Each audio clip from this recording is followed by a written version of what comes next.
தெளிவான வானிலை அறிக்கை. நான் தான் உங்கள் கோபிநாதன் பேசுகிறேன். இன்றைக்கி அக்டோபர் 26ஆம் தேதி காலை வானிலை அறிக்கை. அதாவது வங்கக்கடலில் இன்றைக்கி மொந்தா புயல் உருவாக போகுது. மொந்தா புயல் உருவான பிறகு தொடர்ந்து மேற்கு வடமேற்கு நோக்கி நகர்ந்து ஆந்திராவில் இருக்கக்கூடிய கோதாவரி ஆற்றில் வரக்கூடிய அக்டோபர் 29ஆம் தேதி கரையை கடக்க போகுது. தற்போதைய நிலையில் இது ஆழ்ந்த காற்றழுத்த தாழ்வு மண்டலமாக வங்கக்கடலில் நீடிச்சிட்ருக்கு. இன்னும் சில மணி நேரங்களில் இது புயலாக மாறிவிடும். புயலாக மாறிய பிறகு தொடர்ந்து பார்த்தீங்கன்னா மேற்கு வடமேற்கு நோக்கிய நகரும். இதன் காரணமாக இன்று இரவிலிருந்து சென்னையில் மழை தொடங்கும். சென்னையில் இன்று நள்ளிரவு முதல் மழையுடைய தீவிரம் படிப்படியாக அதிகரிக்கும். நாளை முழுவதுமே சென்னையில் மழை இருக்கும். திங்கட்கிழமை முழுக்க சென்னையை விட திருவள்ளூரில் மழை கூடுதலாக இருக்கும். திருவள்ளூரை விட நெல்லூரில் மழை கூடுதலாக இருக்கும். அப்படியே போக போக வடக்கே மழையுடைய தீவிரம் படிப்படியாகவே அதிகரிக்கும். ஏன்னா இந்த சுழற்சி நாளைக்கு சென்னைக்கு மிக நெருக்கமாக ஒரு 300 கிலோமீட்டரு, ஒரு 400-300 கிலோமீட்டர் தொலைவில் நீடிக்க போகிறனால பலத்த மழைப்பொழிவு சென்னையில் இருக்கலாம்.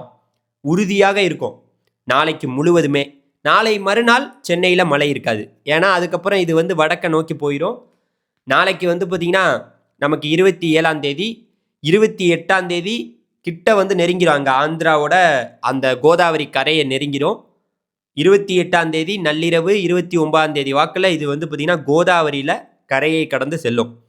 இதுதான் இப்போதைக்கு இருக்கக்கூடிய வானிலை ஒரு முக்கியமான செய்தி. அதனால் தமிழ்நாட்டு மாவட்டத்தில் இருக்கக்கூடிய ஒரு மாவட்டத்தில் இருக்கக்கூடிய எல்லா விவசாய பெருங்குடி மக்கள், குறிப்பாக டெல்டா மாவட்டங்களாக இருக்கட்டும், தென் மாவட்டங்களாக இருக்கட்டும், மேற்கு தொடர்ச்சி மலையோரங்கள், உள் மாவட்டங்கள், எல்லா பகுதியிலையும் மழை என்பது இந்த புயல்னால இருக்காது. மேற்கு காற்று இருக்கும். இன்று மாலையிலிருந்து டெல்டா மாவட்டம், தென் மாவட்டம், மேற்கு தொடர்ச்சி மலையோரங்கள், உள் மாவட்டங்களில் மேற்கு காற்று பார்த்திங்கன்னா இந்த புயலுக்கு போகுது. மேற்கிலிருந்து காற்று இந்த புயலுக்கு போகும். அதனால் பாதிப்பு நமக்கு கிடையாது. ஆந்திராவில் இருக்கக்கூடிய ஒட்டுமொத்த பகுதியும், தெலுங்கானாவில் இருக்கக்கூடிய ஒட்டுமொத்த பகுதியும் இந்த புயலின் காரணமாக தீவிர மழைப்பொழிவை பெறப்போகிறது. தமிழ்நாட்டை பொறுத்த வரைக்கும் நமக்கு சென்னை, செங்கல்பட்டு, திருவள்ளூர், இந்த காஞ்சிபுரம், இந்த உள்ளிட்ட பகுதிகள் இன்று நள்ளிரவு முதல் மழையுடைய தீவிரம் படிப்படியாக அதிகரிக்கும் என்று சொல்லிவிட்டு இந்த வீடியோவிலிருந்து விடைபெறுகிறேன். நிறைய பேர் வீடியோ பார்க்குறீங்க, யாருமே சப்ஸ்கிரைப் பண்ண மாட்டேங்கிறீங்க. ஒரே ஒரு சப்ஸ்கிரைப் பண்ணுறதுனால உங்களுக்கு என்ன வரப்போகுது?